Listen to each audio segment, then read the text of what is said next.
हाय। अगर आपने क्लास 12 पास कर रखा है और मेरा जैसा बेरोज़गार है तो आपके लिए लेके आया है Arunachal Pradesh staff selection board यानी कि एपीएसएसबी का तरफ से combined higher secondary level examination 2026। तो ये combined higher secondary level examination 2026 ये जो एग्ज़ाम का नाम है जो हर साल को कंडक्ट किया जाता है, जिसके अंदर आपको काफ़ी सारे डिपार्टमेंट, काफ़ी सारे ऑफिसेस में आपको अलग अलग पोस्ट और उसका अलग अलग वैकेंसी आपको देखने को मिलता है गवर्नमेंट ऑफ अरुणाचल प्रदेश के अंदर। उसके बाद ये जो एग्ज़ाम है इसको कंडक्ट करवाया जाता है एपीएसएसबी यानी कि Arunachal Pradesh staff selection board. तो हम इस नोटिफिकेशन को थोड़ा सा इस वीडियो पे गो थ्रू करेंगे। जैसे कि अब यहाँ पे देख सकता है कि जो इसका ऑनलाइन फॉर्म फिलअप प्रोसेस शुरू होगा आपका 20 जुलाई 2026 से लेके आपका लास्ट डेट रहेगा 10 अगस्त 2026 शाम का 5 बजे। तो अगर आप इंटरेस्टेड भी है, एलिजिबल भी है ऐसा कुछ होने से, तो आप इसको 20 जुलाई 2026 से लेकर के 10 अगस्त 2026 का बीच में कोई भी डेट, कोई भी समय में आपको इसको ऑनलाइन अप्लाई कर लेना है। अप्लाई करने के लिए आप खुद से भी इसको ऑनलाइन एपीएसएसबी का वेबसाइट पे कर सकता है या फिर किसी भी नियर बाई साइबर पे जाके भी आप इसको करवा सकता है, या फिर किसी भी टेक्निकल एक्सपर्ट अगर आप जानता है उन्हें भी आप जो करवा सकता है, लेकिन उसमें आपको कुछ चार्जेस सर्विस चार्ज के तौर पे आपको प्रोवाइड करना चाहिए, जो कि एक मॉरल साइंस की बात है। ठीक है, चलो। और यहाँ पे इस नोटिफिकेशन के अकॉर्डिंग आपका जो रिटन एग्जामिनेशन होगा जो आपको 20 सितंबर 2026 को फ़िलहाल के लिए डेट दे के रखा हुआ है, जो कि बाद में आगे पीछे भी हो सकता है। ठीक है, उसके बाद जो आपका स्किल टेस्ट होता है, जैसे कि आपका कंप्यूटर का कुछ कुछ टेस्ट वगैरह लिया जाएगा, टाइपिंग बोलो या माइक्रोसॉफ्ट ऑफिस बोलो, तो वो सब टेस्ट आपको लिया जाएगा 10 अक्टूबर 2026 को। आपका फ़िलहाल के लिए डेट ऐसा दे के रखा हुआ है, ये बाद में चेंज भी हो सकता है, क्योंकि यहाँ पे आप क्लियर का देख सकते हैं कि टेंटेटिव डेट करके दिया है। जहाँ पे भी आप टेंटेटिव डेट करके देता है तो वो जो चेंज भी हो सकता है, ऐसा होता है। ठीक है, 100% इसी में ही होगा ऐसा नहीं होता है, इसमें भी हो सकता है लेकिन चेंज भी हो सकता है। ठीक है, फ्लेक्सिबल वाला को यूजुअली ये टेंटेटिव जो यूज करता है। ठीक है, चलो हम यहाँ पे इस एडवर्टाइजमेंट को और थोड़ा गो थ्रू करेंगे। और यहाँ पे आप देख सकते हैं कि जो एपीएसएसबी का वेबसाइट का वेब एड्रेस है, यहाँ पे आप देख पा रहा होगा। ठीक है, www.apssb.nic.in। अगर आपको खुद से अप्लाई करना है ऐसा कुछ होने से, यहाँ पे जाके आप अप्लाई कर सकते हैं इस वेब एड्रेस पे जाके। इसका डायरेक्ट लिंक आपको इस वीडियो का डिस्क्रिप्शन बॉक्स पर भी मिल जाएगा। यहाँ पे आपको ग्रुप सी और अलग अलग डिपार्टमेंट का अगेंस्ट में यहाँ पे वैकेंसी देखने को मिलेगा, उसको आप नीचे में और भी अच्छे से देखिएगा। ठीक है, चलो। तो यहाँ पे हम देख सकते हैं डिटेल्स ऑफ पोस्ट। तो सबसे फर्स्ट तो यहाँ पे हम पोस्ट का कोड ये वाला रो पे हम देख सकते हैं, ये कॉलम पे। ठीक है, उसके बाद नेम ऑफ द पोस्ट, क्या क्या पोस्ट का नाम है उसको यहाँ पे हम देख सकते हैं, ये वाला रो पे। उसके बाद यहाँ पे पे मैट्रिक्स यानी कि आपका सैलरी कितना से कितना तक जा सकता है, उसको ये वाला कॉलम पे देख सकते हैं या रो पे। और ये कौन सा डिपार्टमेंट और कौन सा ऑफिस में ये पर्टिकुलर पोस्ट जो ज़रूरी है उसको आप ये वाला रो या कॉलम पे आप जो देख सकता है। और यहाँ पे एपीएसटी के लिए यानी कि अरुणाचल का जो ट्राइबल कैंडिडेट के लिए कितना रिजर्व है वो यहाँ पे देख सकते हैं, अनरिजर्व में कितना है वो यहाँ पे देख सकते हैं, और टोटल आपका एपीएसटी और अनरिजर्व का प्लस करके कितना है वो देख सकते हैं टोटल को यहाँ पे ये वाला रो में। ठीक है, पीडब्ल्यूडी के लिए और एक्स सर्विसमैन के लिए उसको आप ये रो पे सेपरेट से देख सकता है। ठीक है, तो सबसे पहला चीज़ आपको यहाँ पे देखने को मिल रहा है एग्रीकल्चर फील्ड असिस्टेंट। तो एग्रीकल्चर फील्ड असिस्टेंट जिसका सैलरी आपका पे लेवल 4 है, 25,500 से शुरू होके 81,100 तक इसका सैलरी जो है कि जा सकता है। ये आपको ज़रूरी है डिपार्टमेंट या ऑफिस ऑफ द एग्रीकल्चर में ज़रूरी है। एपीएसटी के लिए आपका 15 सीट रिजर्व रहेगा, एक अनरिजर्व में रखा गया है।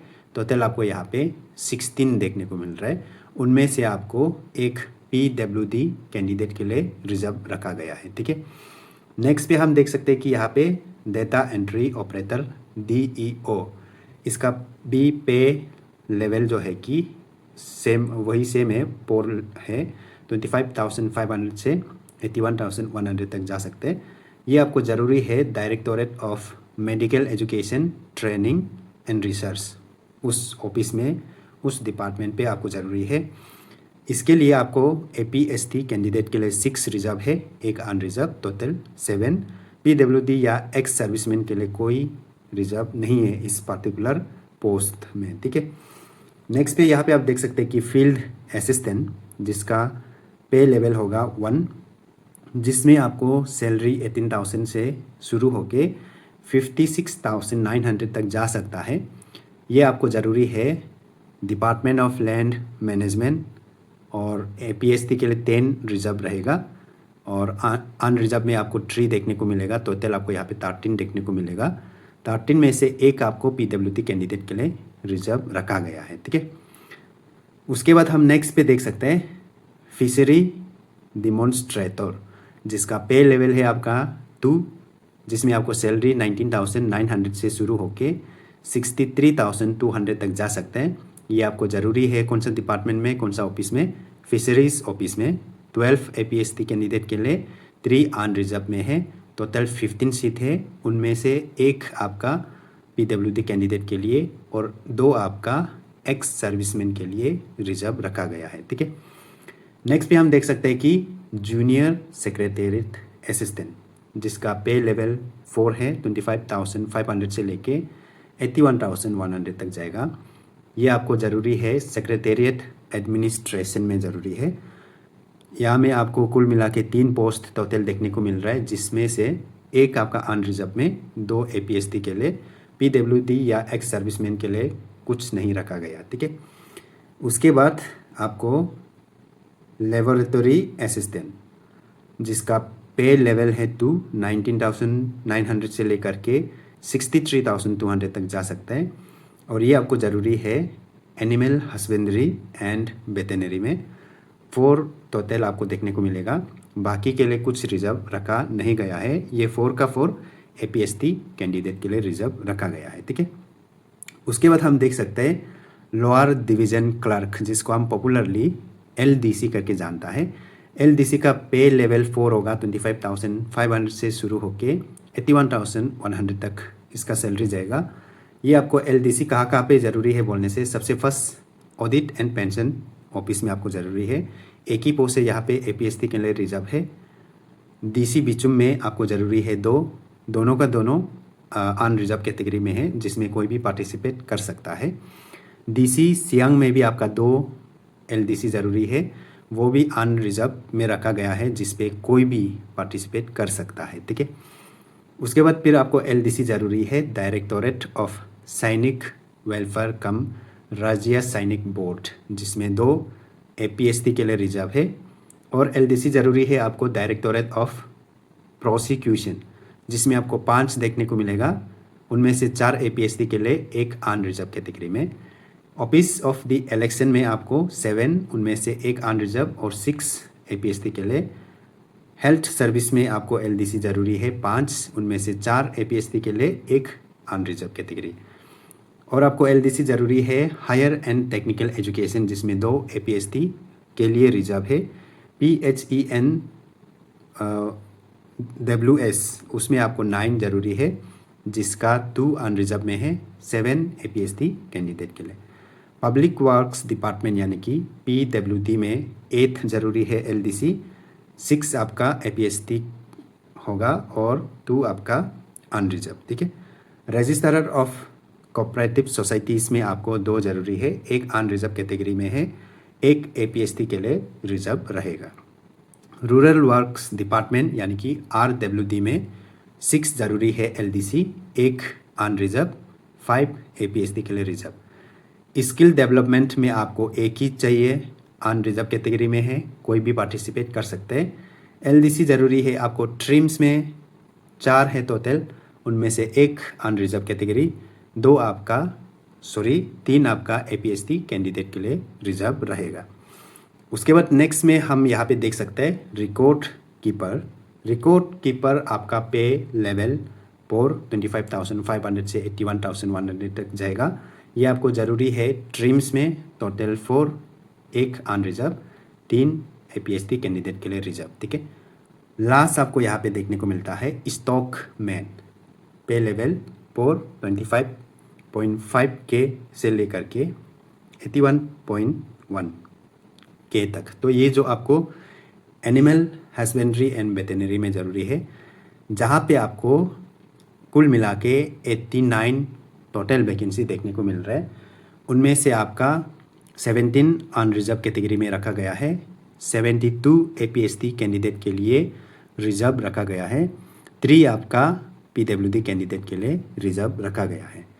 तो हम यहाँ पे कुल मिला के ओवरऑल जो ग्रैंड टोटल को हम देखेगा, तो ग्रैंड टोटल में हम यहाँ पे 207 टोटल वैकेंसी इस एग्ज़ाम में देखने को मिलेगा। उस 200 से 42 जो अनरिजर्व कैटेगरी में रखा है, टोटल 42 अनरिजर्व कैटेगरी के लिए है। टोटल आपका 165 APST कैंडिडेट के लिए है। टोटल आपका 15 आपका PWD कैंडिडेट के लिए। टोटल आपका 4 जो आपका एक्स सर्विसमैन के लिए अलग से रिजर्व रखा गया है, ठीक है। उसके बाद यहाँ पे आप देख सकते हैं इसके लिए आपको कंप्यूटर एप्लीकेशन का कोर्स आपने डिप्लोमा करके रखा होना चाहिए, जो कि आपका बोर्ड या इंस्टीट्यूट जो रिकॉग्नाइज होना चाहिए Arunachal Pradesh council for technical education या फिर all India council for technical education, उनमें से किसी से भी रिकॉग्नाइज रहेगा तो वो एलिजिबल होगा। तो उसके लिए किस किस पोस्ट में ये वाला चीज़ जो ज़रूरी होगा बोलने से आपका पोस्ट कोड यहाँ पे मेंशन है 7/26, 20/26, 22/26 एंड 23/26। तो ये पोस्ट कोड जो यहाँ पे कौन कौन सा में है वो आप देख सकते हैं। यहाँ पे आप देख सकते हैं जैसे कि 22/26, जैसे कि आप देख सकते हैं 22/26, इसमें भी ये एप्लीकेबल है। और आपका रिकॉर्ड कीपर 23/26, उसमें भी ये एप्लीकेबल रहेगा। LDC में भी एप्लीकेबल रहेगा। और आपका 20 और 17 उसमें भी एप्लीकेबल होगा। 20 में क्या है, 20 में आपका जूनियर सेक्रेटेरिएट असिस्टेंट एंड 17 में क्या है, 17 में डेटा एंट्री ऑपरेटर। तो डेटा एंट्री ऑपरेटर हो गया और आपका जूनियर सेक्रेटेरिएट असिस्टेंट हो गया और एक आपका LDC हो गया। उसके बाद आपका रिकॉर्ड कीपर। तो इन पोस्ट में आपको ये डिप्लोमा इन कंप्यूटर एप्लीकेशन वाला कंपलसरी है। और जो कोर्स आपका Arunachal Pradesh council for technical education या फिर all India council for technical education से रिकॉग्नाइज वाला से आपने डिप्लोमा इन कंप्यूटर एप्लीकेशन कर रखा होना चाहिए। अदरवाइज़ आपका ये एप्लीकेबल नहीं होगा। तो उससे एप्लीकेटेड या रिकॉग्नाइज है बोलने से तो आप बेफिक्र होके कर सकता है, ठीक है। उसके बाद यहाँ पे और भी कुछ रिजर्वेशंस वगैरह जो आपका PWD कैंडिडेट या एक्स सर्विसमैन के लिए मेंशन कर रखा है, इसको आप देख सकते हैं। मैं पूरा डिटेल पे नहीं जाऊँगा क्योंकि काफ़ी ज़्यादा लंबा हो जाएगा, ठीक है। और जो PWD कैंडिडेट के लिए भी उसमें अलग अलग कैटेगरी है, वो भी आप यहाँ पे देख सकते हैं। कैटेगरी 1 में क्या क्या आ रहा है, कैटेगरी 2, कैटेगरी 3, ऐसा करके आप जो अलग अलग कैटेगरी को आप जो यहाँ पे देख सकता है, ठीक है। उसके बाद और भी हम यहाँ पे अगर देखेगा जो आपका एजुकेशन क्वालिफिकेशन वो सब आपको यहाँ पे मेंशन है। जैसे कि एग्रीकल्चर फील्ड असिस्टेंट के लिए क्लास 12 साइंस से पास होना पड़ेगा और आपका एज 18 मिनिमम 18 होना चाहिए, 18 से कम नहीं होना चाहिए। और आपका मैक्सिमम 32 होना चाहिए। और जो APST कैंडिडेट और PWD जो कैंडिडेट है उन लोगों के लिए जो ये रिलैक्सेशन रहता है वो आप देख सकते हैं। APST वगैरह के लिए 5 इयर्स का कुछ रिलैक्सेशन रहता है, तो उसका साथ आप मैच कर सकते हैं, ठीक है। उसके बाद नेक्स्ट आप यहाँ पे देख सकते हैं डेटा एंट्री ऑपरेटर के लिए क्लास 12 पास होना चाहिए। टाइपिंग स्पीड आपको यहाँ पे मेंशन दे 35 वर्ड्स पर मिनट, यानी कि पर मिनट में आप 35 वर्ड्स टाइपिंग कर सकना पड़ेगा, ठीक है। तो ऐसा ये सब को आप देख सकता है, ठीक है। तो वो सब भी ज़रूरी है। उसके साथ ही साथ आपको मिनिमम 6 मंथ का जो आपका डिप्लोमा इन कंप्यूटर एप्लीकेशन वो सब ज़रूरी है। उसके बाद आपका यहाँ पे भी 18 to 32 एज लिमिट जो फील्ड असिस्टेंट के लिए आपका क्लास 12 पास विथ मैथमेटिक्स या फिर ज्योग्राफी दोनों में से कोई भी एक सब्जेक्ट जो आपका 12 में साथ में होना चाहिए, या फिर ये नहीं है बोलने से तो आपके लिए और एक यहाँ पे ऑप्शन है class 12 pass with any subject, साथ ही साथ आपने surveyor course from ITI government ITI surveyor course कर रखा होना चाहिए, तब जाके आप जो फील्ड असिस्टेंट के लिए अप्लाई कर सकेगा। एज आपका 18 to 35 सेम रहेगा। और फिशरी डिमॉन्स्ट्रेटर के लिए क्लास 12 साइंस पास होना चाहिए, biology one of the subject होना चाहिए और एज 18 to 35। उसके बाद आपका जूनियर सेक्रेटेरिएट असिस्टेंट जिसके लिए आपका क्लास 12 पास और आपका इंग्लिश जो आपका टाइपिंग स्पीड 35 वर्ड्स पर मिनट वो सब फिर से आप यहाँ पे देख लीजिएगा, ठीक है। एज आपका सेम टू सेम है 18 to 32 ईयर्स। लेबोरेटरी असिस्टेंट इसमें भी आपको क्लास 12 साइंस मांगा गया है। उसके बाद डिप्लोमा इन लेबोरेटरी में कुछ आपका कोर्स रहना चाहिए डिप्लोमा, तो वो सब आप देख लीजिएगा। एज आपका 18 to 35 रहेगा। LDC के लिए आपका क्लास 12 पास होना पड़ेगा और आपका टाइपिंग स्पीड वही सेम है, सब में सेम है 35 वर्ड्स पर मिनट, और भी कुछ है उसको आप देख लीजिएगा, ठीक है। और आपका 6 मंथ मिनिमम 6 मंथ का डिप्लोमा इन कंप्यूटर एप्लीकेशन और भी कुछ है उसको आप जो देख लीजिएगा। ये जो नोटिफिकेशन है काफ़ी लंबा नोटिफिकेशन है, 13 पेज का है। इसको आप APSSB का जो वेबसाइट है ऑफिशियल वेबसाइट वहाँ से भी इसको डाउनलोड करके देख सकते हैं, या फिर आप मेरा टेलीग्राम चैनल से भी फ्री ऑफ कॉस्ट आप जो वहाँ से डाउनलोड करके भी देख सकते हैं, मैं वहाँ पे डाल के रखूँगा, ठीक है। रिकॉर्ड कीपर के लिए आपका क्लास 12 पास होना पड़ेगा। 1 year diploma course in computer application होना चाहिए। एज आपका 18 to 28। यहाँ पे आपका मैक्सिमम एज कम हो गया, 28 हो गया, ठीक है। पर APST के लिए रिलैक्सेशन 5 ईयर्स मिलेगा, चिंता मत करो। 28 के साथ 5 ईयर्स प्लस करो तो उसके अंदर में बस आना है, ठीक है।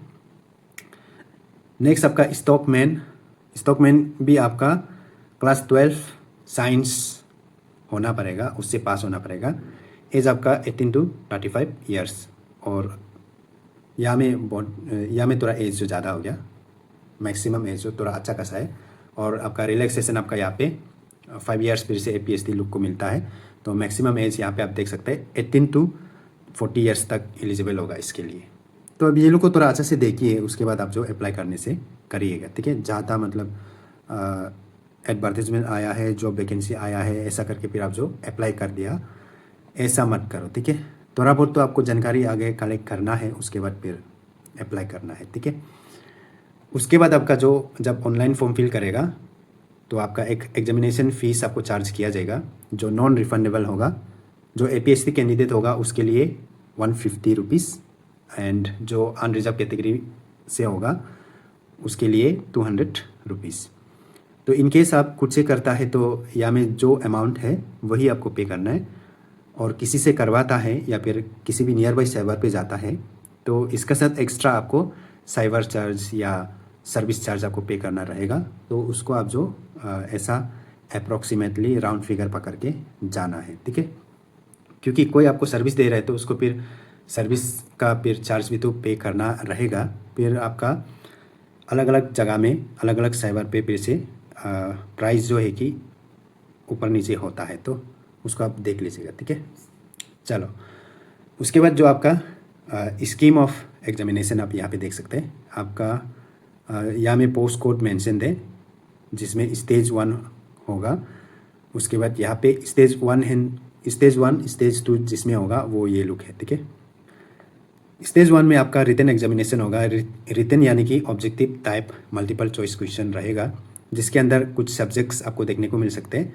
General awareness, general intelligence and reasoning ability, और arithmetical and numerical ability, test of English language and comprehension. तो यहाँ से सबसे 50-50 मार्क्स का आएगा, और टोटल आपको 200 मार्क्स का यहाँ पे देखने को मिलेगा, और ड्यूरेशन आपको 2 आवर्स का रहेगा, ठीक है। एग्जाम जो 2 घंटा का एग्जाम रहेगा, मल्टीपल चॉइस क्वेश्चन रहेगा। और सिलेबस के तौर पे आप यहाँ पे देख सकते हैं, जैसे कि जनरल अवेयरनेस बोल के, फिर उसका अंदर में क्या क्या आएगा वो आप यहाँ पे देख सकते हैं। जनरल अवेयरनेस में 50 मार्क्स का होगा, 25 क्वेश्चंस होगा, 2 ईच क्वेश्चन रहेगा, ठीक है, मतलब ईच क्वेश्चन का 2 मार्क्स रहेगा। तो सिलेबस के तौर पे यहाँ पे आप देख सकते हैं जनरल अवेयरनेस के अंदर में क्या क्या आ सकता है, तो उसको आप देख सकते हैं। उसमें आपका जो भी जनरल वाला जो भी सब्जेक्ट हो गया, जैसे कि हिस्ट्री हो गया, पॉलिटी हो गया, कॉन्स्टिट्यूशन हो गया, sports, art and culture, geography, economics, everyday science, national international organisation, institution, ये सारा चीज़ जो जनरल वाला सब्जेक्ट रहता है, तो वहाँ से हम इसको बोल सकते हैं जीके बोल के भी बोलने से गलत नहीं होगा। और आपका करंट इवेंट्स, करंट अफेयर्स, वो सब, ठीक है। तो जनरल अवेयरनेस को आप जो जनरल नॉलेज या जीके बोलने से भी कोई गलती नहीं होगा, ठीक है। और यहाँ पे general intelligence and reasoning ability, इसमें भी वही 50 मार्क्स होगा, जो आपका 25 क्वेश्चंस होगा, एक क्वेश्चन का 2 मार्क्स करके होगा, जिसका अंदर आप देख सकते हैं verbal, non verbal types, test, analogy, similarity, differences, problem solving, analysis, decision making, visual memory, discrimination, arithmetical reasoning, ये सारा चीज़ आपको यहाँ पे देखने को मिलेगा, ठीक है। उसके बाद आपका जो एरिथमेटिकल एंड न्यूमेरिकल एबिलिटी, जो बेसिक आपका मैथमेटिक्स होता है एलिमेंट्री लेवल का, जो आपका क्लास 6 टू आपका क्लास 10 तक का जो बेसिक मैथमेटिक्स होता है, वो आपको यहाँ पे देखने को मिलेगा। जैसे कि एरिथमेटिकल एंड न्यूमेरिकल एबिलिटी बोल के यहाँ पे आपको decimal, simplification, data interpretation, fraction, LCM, HCF हम लोग क्लास 6-7 में ये सब को मिलता है, ratio and proportion, percentage, average, profit and loss, discount, simple and compound interest, mensuration, time and work, time and distance, table and graphs, ये सारा चीज़ आपको यहाँ पे देखने को मिलेगा। वीडियो काफ़ी लंबा हो रहा है, फिर भी आपको कंप्लीट इन्फॉर्मेशन चाहिए होने से शांति बनाए रखें, ठीक है। उसके बाद आपका जो इंग्लिश लैंग्वेज एंड कम्प्रीहेंशन में आपको क्या क्या देखने को मिल सकता है, जैसे कि आपको मिस स्पेल हो गया, प्रेज हो गया, इडियम हो गया, इडियम्स हो गया, sentences, active and passive voice, verbs, direct and indirect narration, सफलिंग of sentence, passage, ये सारा चीज़ आपको यहाँ पे देखने को मिल जाएगा, ठीक है। उसके बाद आपको मिनिमम 33% मार्क्स कैरी करना है, ठीक है, रिटन एग्जामिनेशन में। उसके बाद स्टेज 1 रिटन एग्जामिनेशन जो मैंडेटरी है सबके लिए, और स्टेज 2 जो स्किल टेस्ट है वो मतलब बस क्वालिफाइंग इन नेचर हो गया, क्वालिफाइंग इन नेचर होगा, लेकिन ये जो हर पोस्ट के लिए फिर ये जो एप्लीकेबल नहीं रहेगा, ठीक है। तो यहाँ पे अप्लाई कैसे करना है, आपको APSSB का वेबसाइट यहाँ पे दे के रखा हुआ है, उसमें जाके करना है। आपको ज़रूरी रहेगा आपका सिग्नेचर, कैंडिडेट का signature, white paper with black ink, ठीक है, वाइट प्लेन पेपर में ब्लैक इंक वाला पेन से साइन मार के वो आपको यूज़ करना है। पास फोटो साइज फोटोग्राफ आपको चाहिए होगा, कवर अप नहीं कर पाएगा, ऑलरेडी बहुत ज़्यादा वीडियो जो लंबा हो रहा है, तो ये PDF भी बहुत बड़ा PDF है, तो आपको क्या करना है, शांति से देखना है और इस वीडियो को जितना हो सके शेयर कीजिए, ठीक है। तो हम यहाँ पे रखते हैं इस वीडियो को, चलो। और मेरा जैसे कोई बेरोज़गार है, आप में से कोई है या आपके नियर एंड डियर में कोई है, तो ज़रूर से शेयर कीजिए उन बेरोज़गार दोस्त और बेरोज़गार नियर एंड डियर लोगों को, बेरोज़गार भाई बहन लोगों को ज़रूर से शेयर कीजिए, और ये एग्ज़ाम देके किसी को बेरोज़गार का अंदर से निकालने में थोड़ा हेल्प कीजिए, ठीक है।